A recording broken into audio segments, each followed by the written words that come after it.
Hey everyone, welcome to the Dyl Pickle Movie Network. I am Dylan Randazzo, and welcome to my review for my highest anticipated movie of February 2023, Cocaine Bear. Now, this review is coming out a little later than the movie came out because with all the Oscar stuff going on, I had to postpone a lot of my reviews to this week.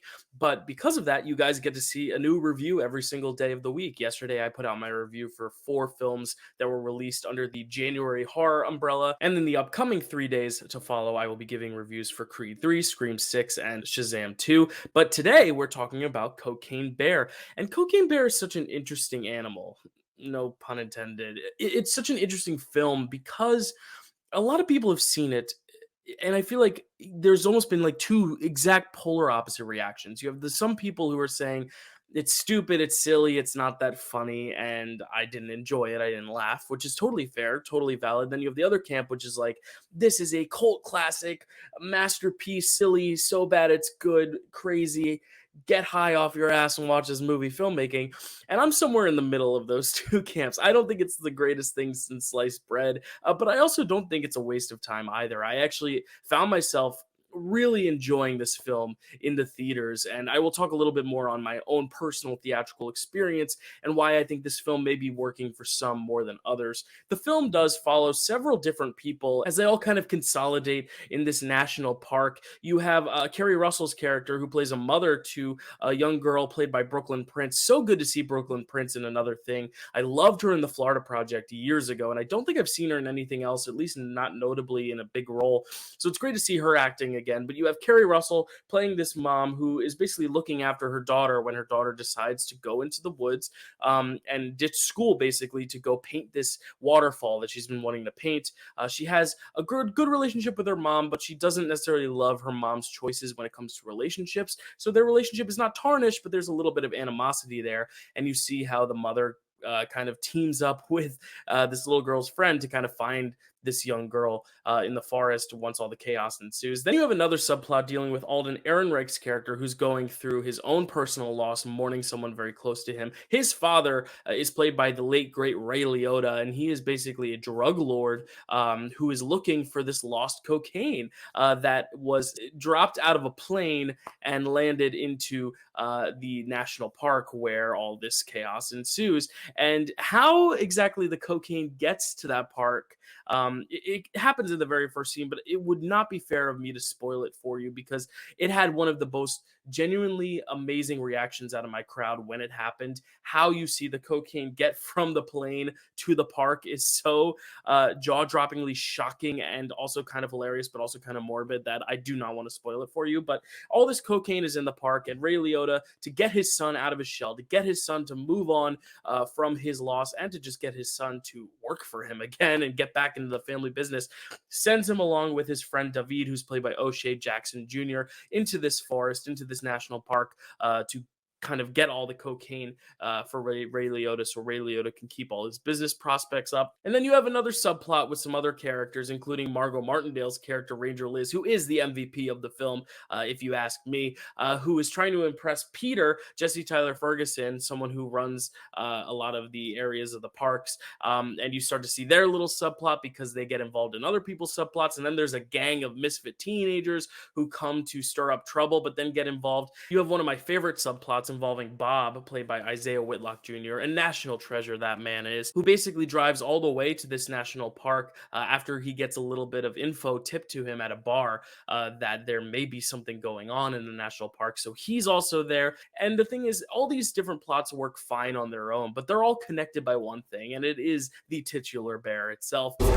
Once all these different people get to the park, they realize that the cocaine is sporadically spread out amongst this park, and that there is a bear raging through that park that just wants to snort some coke. And I think that's what's one of the best parts about this movie, is that the bear is not just, happening upon one thing of coke, gets a little riled up and then starts attacking people. No, this bear is avidly wanting to find more coke. It smells it in the air. The coke becomes almost like a superpower, almost like the anti version of a kryptonite. Whereas kryptonite makes Superman immediately weaker, the cocaine makes this bear even stronger. It's like his ammunition, his fuel, his gasoline. This bear, or her gasoline, sorry. We do find out later that she is a mother of some little bear cubs that also love cocaine. I mean, I just think it's so funny to see all these bears consuming this cocaine. And, in real life events, we found out that, the cocaine made the bear's heart stop very quickly and the bear died very shortly after. But I like how there's, historic liberties taken for this film to make it A, more entertaining, and B, less sad. You don't want to see these bears die because while they are going on rampages attacking these humans, they're still cute, cuddly bears, right? No, don't eat that, don't eat that. Let's see what kind of effect that has on. But I really think this is a story that isn't about its story. This is about the mood and the atmosphere of watching it with a crowd of people who just want to watch some silly fun. And I really do think a lot of the enjoyment for this film could come down to the people you see it with. I went with two of my best friends. We had a great meal beforehand. We had a little snack beforehand. Perhaps that snack may have helped us ease into the tone and mood of the movie, if you know what I'm saying. Basically, we had a blast watching it in a sold-out crowd with everyone laughing, everyone shocking, a gasp, jaw dropping. I'm tripping over my words, just like that bear was tripping on its cocaine. But it really was a fun experience to have people around just laughing and sharing that moment. But I did see the film again, and I do think with that audience, there were less people. People weren't laughing as much. There were a few moments that got some stirs out of the audience, but it was overall a lower vibe and a lower mood and a lower energy. And I didn't like the film as much without that crowd. So I really think this is a film that could be enhanced by the company you view it with and by the seriousness and expectation you put into it. The first time I saw it, I knew it was going to be a fun romp. The second time I watched it, I went into it with a more critical lens to look at the actual character arcs. And what I will say is that for a film as silly and dumb as this is, it does put in an effort to give these characters some satisfaction arcs. Every character, big and small, gets some sort of arc in this thing. I mean, Alden Ehrenreich has, I think, the biggest arc because he's going through the deepest stuff. But Keri Russell and Brooklynn Prince's characters have a great arc with the mother-daughter thing. And yes, even the smaller characters, even Ranger Liz kind of gets a fitting arc just based on what they set up for her in the film. There was a bear. A bear? It was far. Hey!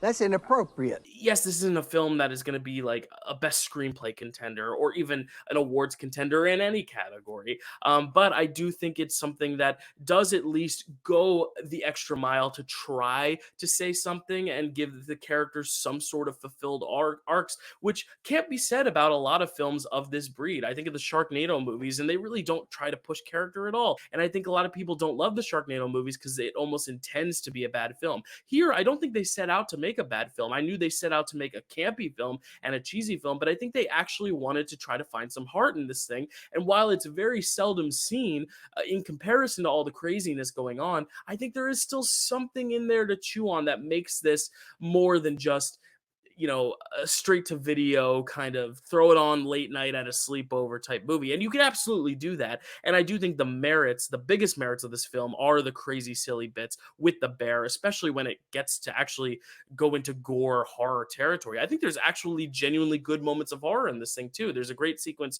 where, the cocaine bear is inside the door, but someone's going to the door, but then there's another person who's trying to warn that person not to open the door, but she can't speak because her lungs were just crushed by this bear too, so she can't speak up. So there's that tension of knowing the bear's behind the door and the bear could jump out at any time. Like, I really think they worked. I think Elizabeth Banks, the director, did a really nice job in orchestrating some of those horror bits, especially the stuff we see in the trailer with the ambulance. That works even better in the context of the movie itself. I don't think the aesthetic is my favorite in terms of how it's lit, how it's shot.